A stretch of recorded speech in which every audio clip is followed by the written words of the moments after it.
All right, we're back, and now is part 2 of how to select a homeowner, because Rich and I got a little long-winded on this topic, and we're going to cut it up into 2 segments. So we'll be back right after this. Here I come to save the day. The Mighty House crew is on the job. This is Mighty House. Contractor, you need to be asking this stuff on the phone. You don't want to be taking the time to drive out there to find out this information, because this is and you made a comment earlier too about doing it for free. Now, I liked having on my tailgate no free estimates since 1985. right. Because having something on there that says free estimates tells people that you don't value your own time. And don't get me wrong, it's one thing to give a phone estimate, you know what I mean, over the phone, that's a free estimate. Sure. But if you want me to drive out to your house, look at a remodel or particularly additions, which is what I did, I'm going to charge you for not to drive out, but for much beyond that. Right. It's a design agreement. Yep. I will put everything together. I will do all this based on what you told me, a few $100s to put this all together. If you sign with me, I apply it towards your down payment. Right. If you're not willing to do that, you're tire kicking, or Right. you got me there to solve a problem. Right. So you're not serious. Right. Guess what? I'm done. I didn't waste my time. I didn't have to go through the whole proposal and bidding process. And again, it's not being mean. It's pre-qualifying customers. Right. And if you want to raise yourself to a professional level, 2 things. Charge for your time. Yep. Because if they're doctors, dentists, or lawyers, they're charging for their time. So Sure. why shouldn't you? Don't think you're less. Right. And Second, we your time has value. Yeah. So anyway, I was just going to give you a quick thing. What happened to us last week? Last week, I got an email, and so I sent out our, pre-qualification stuff that I did, and I said, if we're going to come out, it's $250 to provide you with a budget, and that gets applied to your first invoice when we start the project. So I got an email back. I just want to be clear. You're not providing me with a free estimate? And I replied, yes, we are, as long as you work with us. So if you're not going to work with us, yeah, it's not free. But if you're working with us, no, it's a free estimate. Well, that's what I said. And because I was doing mostly large additions and stuff, people would have an idea in their head, or maybe they're working with somebody and they're not telling you, but they'd bring you in there and they start showing you structural issues. Right. And they're just really picking your brain to try and figure out how to get from A to B. Right. And it's like, yeah, I know I could do this, but I'd have to get a structural letter. I can't tell you. Right. I'd never tell anybody anything. Yeah. Don't go out there and solve their problems for free. Right. Right. That right there is, again, it's just another red flag, not Sure. a client you want to work with. They're Right. just shopping. Right. They don't value your time. I've gone out and people have opened the door and said, here, we're doing the kitchen, but then there's 2 other contractors there doing the same thing at the same time. Once that happened, we all sat down and said, okay, we're all going to bid it at this price. And she never talked to us. She just handed us a sheet and said, here's what you're doing. And we all decided we were going to bid it at this price. We all wrote it down. We all sent her an estimate for the same price. And I never heard from her again. And that's fine. But Makes you wonder which one she selected. Or you're all too high. Right. But if you don't have time to spend, if the client doesn't have time to spend with you to explain what they want, you don't need to be working with them, because they don't value your time or anything else. So, Another good question you have on your list is, how long have you lived in your home? So now, depending on not just how long have you lived in that home, depending on the job, again, because I did large additions and stuff, I'd ask, how many homes have you lived in? Oh, interesting. Well, they'd be like, well, just this one. Right. Okay. So we're fixing what you don't like about this house. So they say on average, people live in 11 homes. Really? Before they retire. Yeah, I knew you'd blow that. This was just in an article I read a few weeks ago. Really? I'm still on number 1. I know. That's why, and I thought of you when I read it, because I'm building number 11. Oh, excellent. I'm building my 11th house. So that's, for myself. Not that I built the previous 10. Right. What I'm building right now will be my 11th. And it is funny because people walk through what I'm building and they're like, why is that like that? Well, why is that like that? And it's like, because every house I have had is missing this or it's missing. So it's at a culmination. Doesn't necessarily mean it'll suit you. Doesn't Right. mean my house is perfect, but it's perfectly suited for my wife and I Right. because That's what you guys we've been need. doing this for too damn long. So it is interesting. So you ask, how long have you been in your house? And yeah, people get a feel for that. It's like, it could be as simple as a door swings this way when it really, and it irritates the hell out of you. Yeah. Because just want to always go that way and you got to walk around the door then. Right. So it does matter. Oh yeah, yeah. And if you're going to stay in your home, you've been there for 20 years, you're planning on going out feet first, and you want to do your Yeah. kitchen. What that tells me is you want that kitchen done the way you want. You're not worried about resale, and Exactly. you're going to want to do it the way you want it, and you're going to have fun with this, and this is going to be a fun project. So Yes. that tells me something different than somebody says, I've been here 5 years, but I'm only going to be here another 2 years. That's a different kitchen budget because you're not going to invest that in there. Well, and we used to get that when we actually did live radio. A lot of the phone callers were looking for advice on how to fix or secure things. And it was all too often the same story. Well, I'm going to be selling, so I'm just looking. And we like, there is no golden tube of caulk at Home Depot or a box store. I'm not calling out Home Depot. Right. None of the box stores have the golden tube of caulk. Right. There isn't. You just put it in there and you go like this, and the roof no longer leaks, or the drywall no longer cracks, or the paint sticks to the wall. Right. It's like, no, you have a water issue, or you have this. Right. So Right. yeah, it can be fun sometimes too. Right. All right. So, ready to move on to the next one? Sure. Okay. So, if you have any of these questions, what I'll do is I'll do a blog at mightyhouse.net, and you can go there and get these questions if you really want to look into this a little bit further. And Well, and if you have any questions, remember, hit subscribe, yep. hit like, post your questions at the bottom here, Right. And and we'll answer them. we'll answer them. Sure. When you do that, when you've actually worked up and you've gone out, now you're going out to do that job site visit. This is something, I don't know if you do this or not, but I do. Is the house clean? Is it messy? Are there kids, dogs, pets? All that plays a factor into what the pricing is going to be. Because I actually, most of the jobs, if the house was messy, most of the time people told me that it was just like that because they were out of space. uh-huh. And I'm not going to lie, most of those houses were the same ones. I could never finish the addition and get photographs Right. because it was messy again. Sure. So, yeah. But if it's messy, you're going to be moving stuff. And they'll say, oh, no, we'll move everything out of the way.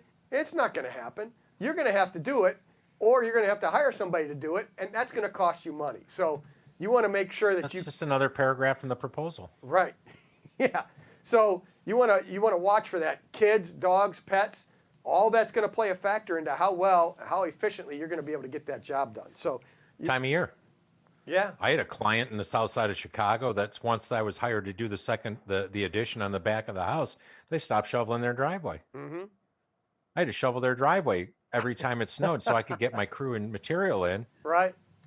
What is this BS? Right. Yeah. So another thing is, do they both work?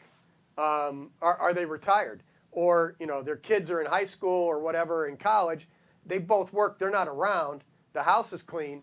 That job's going to go a lot smoother. Your communication's going to be at set times, either first thing in the morning or at the end of the day.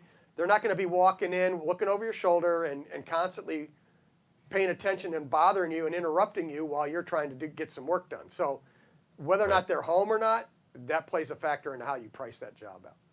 So those are all the factors I look at when I walk through. So, Lost time. oh yeah, no, but it's going to No, happen. I know. You know, I mean, it's hard because we do predominantly remodeling, and most people, they come home at night, right? They go to Right. work during the day while we're working on their house. Well, by 4 o'clock, I want the house clean again. yeah, yeah, When they come home, it's stressful. Yeah. You got strangers in your house doing stuff. I get that. yep, So we make sure that the house is clean for the client. But you're right. The client also has to help. sure, We have a mutual friend who, I remember the story where they started doing demolition and a lamp fell or a vase fell over. Uh-huh. And it turned out to be a vase worth $10,000. oh, And his insurance had to cover this vase. mm-hmm, You hired a bunch of people to do remodeling on your house. You knew step one was demolition. You got a $10,000 vase. You shouldn't get anywhere near that job. right, So shame on you too. You know what I mean? Like, you want to blame the contractor. That's one thing, but right, He probably thought it was just a $1.99 thing because it was sitting on a table. I mean, I wouldn't leave a $10,000 vase out with people coming in to do demo on take my grandma house. off the mantle before you redo your fireplace. Yes. Yeah, because otherwise those guys, they'll just suck her up with a shop vac thinking it's just more dust. Right. So the next thing you want to do is, and we've kind of been touching on this, you don't want to be the cheapest contractor. You don't want to be the cheapest guy coming in. And we can go over all of this stuff, but and what needs to be in your contract, but we've already done a video on that. So go out and look at the bonus. It was the bonus series, the bonus episode of how to select a How to contractor. hire a contractor, isn't it? Right. Well, and this is all about the homeowner too, is you don't want a homeowner that's going to pick the cheapest person too. Right. Because that's No. that's the mindset. It's not I want my house to be remodeled so I can live in it. The whole mindset is, how do I fix this thing that just bothers the crap out of me for the cheapest price possible? Right. You don't want to be that guy. You don't want to be in Well- there. They don't, again, they're back to, they don't value your time and they just want it done cheap. And those are the people that you're going to have probably problems collecting. Okay, so we have a show that goes on YouTube, and YouTube is just as guilty as a lot of these, where we have so many millennials that are looking to buy stuff on Amazon, off Alibaba, off HomeDepot.com, Lowe's.com, Menards.com. They go online, they purchase everything. eBay. Then they go to a YouTube video and see that it only takes 10 minutes to put in that faucet. So then they call somebody because they don't have any of those tools, and then they also realize that they're not even sure how to turn the water off. So then they call you. Right. I need you to send a guy over to install a faucet. How much? $75 an hour, $75 minimum, whatever your rate is. Sure. Oh, no, it should only take 10 minutes. You don't expect me to drive over there, bring all my tools, all my experience, all my benefits, my health insurance and everything for $30.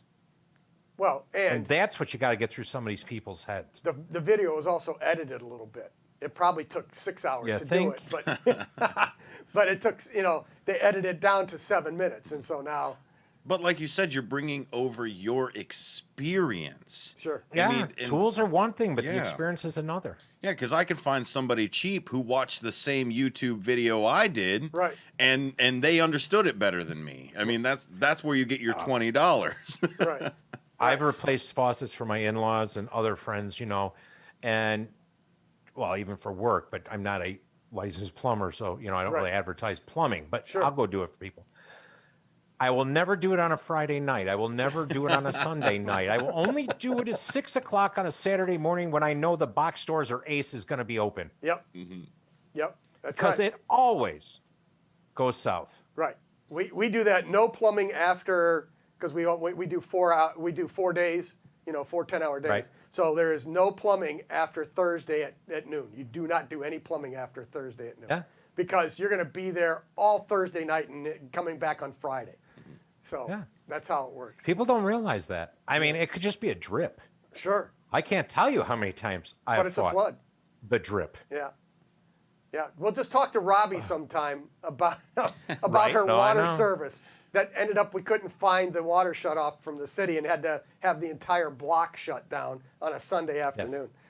So Yeah. there you go. All right. So don't be Froze the her water cheapest- main on top of it. Huh? You had to freeze it to stop Yes. it just to keep moving forward. Yes, exactly. So Yeah. don't be the cheapest contractor. Make sure you're in the middle of the pack, the upper of the middle of the pack. That's also going to weed out all those tire kickers, all those people that are just looking for the cheap price and don't care about quality and value of your labor. So that'll help get rid of a lot of those bad clients also. Let's see. Oh, and then have a well-written contract too. You want to make sure it spells out the scope of work, what you're doing, when you're doing it, and again, go back and watch that other video that we've got posted. Yeah, that's the contract one.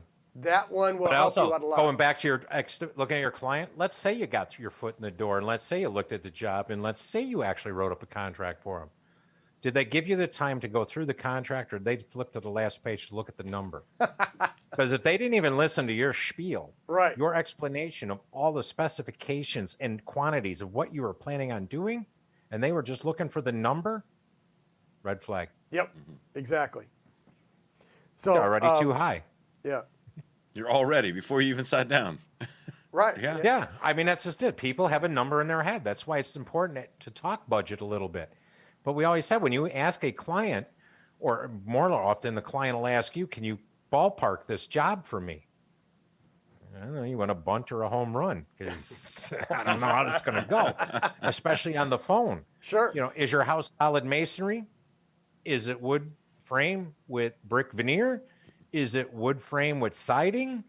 Because right there alone is $40 spread per square foot. Sure. Because solid masonry is more expensive to work on than wood frame with siding. So without seeing it, you can't ballpark. Don't ever go that route. Right. Exactly. Because you'll ballpark it in the wrong number, and they'll always remember that. Yeah. You told me 200. Right. Right. Don't ever do it. Yep. That's it. Okay. So communicate, and from the contractor's perspective, make sure you're communicating again with the contract. You want to call, email, keep a good communication going the whole time. That's going to keep a lot of those problems, at bay, and you're not going to have a lot of issues. It's as simple as communicating with your homeowner, with your client, so that way, these little issues are resolved now. You don't let them get into huge mountains of problems. And Exactly. as you're going through the interview process too, are they being truthful with you? Are they kind of hiding things? Are they kind of doing a shell game with you with some of the information? They're withholding information. Those are all red flags that you kind of want to walk away from that project, or build in a value for having to deal with those issues, because something else is coming up. Well, and going along those lines is, have you ever had a client that's trying to dictate you exactly how you should bid it? In other words, they want to do a kitchen remodel, but my brother-in-law, twice removed, Sure. he told me I don't need to upgrade my electric service. And you go down there and they got a fuse box with 6 circuits in it, and they want a kitchen remodel. With aluminum foil No, shoved in you're there. going to need a new service, and we're going to need a lot more circuits. And no. My brother-in-law said, if you're going to fight that battle already, you're Right. done. Yep. And if they're avid home improvement TV show guy, Yeah. that can be trouble too, because Sure. you're not in that market. Which market did you watch? Sure. You know, Yeah. and none of them talk money, so Right. it just all got done in a half hour. Sure. And, they went to the demo right to the reveal of how beautiful it is. And you don't know that it took 6-8 months to do the project. So, And none of it met code, and they can't get a CO. yeah. Or those producers are being sued, and Right. they pulled their licenses. Oh, but they're still on TV. Yeah. No, and there are people like It that. happens. So, if that client's telling you not just, okay, I want these cabinets, I want this faucet, that's the stuff you want them to tell you. But if they're telling Yes. you how you're going to install it, when you're going to install it, all this stuff, and they're laying that kind of stuff out, that's your expertise. They're now into your purview of what you're being paid to do. If they're trying to dictate that stuff, that's something you want to back away from. So, Well, and another good one is they want to do their own work in parts. Maybe they want to do the demo, or maybe they want to do this. And, like, I get why they're trying to save some money. sure. And anybody looks like, oh, I could rip all those cabinets out and I could take all that drywall and tile off the walls and I can save $1,000. So I'll do my own demo, and then you guys can come in on Monday and start. Here's the issue. Monday you show up, they're only half done with the demo. Or let's say an argument, they actually had everything torn out, but they didn't pull the nails. Right. Now you got your guy standing around finishing demo, which is not in your bid any longer. Sure. So don't fall into that trap. The worst one ever is I did a job for a guy who was an electrical engineer, and the city that I was working in allowed him to do his own electrical work other than service. Really? So structure over the garage, I had to use 2x12 floor joists, 12 inches on center to make my span. And this genius electrical engineer took a saw and he cut the bottom of all the joists so he could get a conduit from one side to the other at mid-span. So now technically I had 2x10s at 12 inch on center, which do not meet code. Right. I didn't say anything out loud. I was waiting for the inspector to fail it, and then he was going to have to pay me to tear out or sister all the floor joists. Right. But the inspector didn't catch it. Oh, no. No, so I documented it all with pictures and notes, and Yep. my 7 years are up. I didn't hear anything, but Then you're good. it's scary. Oh yeah. Oh yeah. He made it under the fudge factor in engineering, apparently. Trust Don't him. let people He's do an their own engineer. work because Yeah. it screws with your numbers. It screws with your schedules. Right. Okay. So I'm sure we're a little over time, aren't we? There, Sonar. We're already in episode 2. Okay. There we go. We got 30 We're in minutes. here. 3. We're in 3 by this point.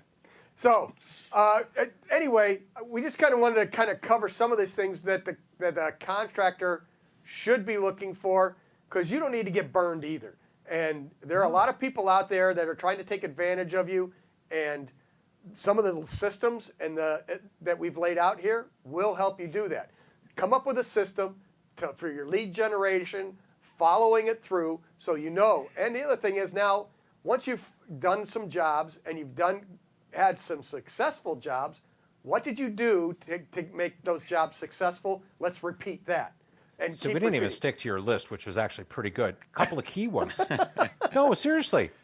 When did you want to start? When did you want it finished? Oh yeah, those are some other questions. Yeah.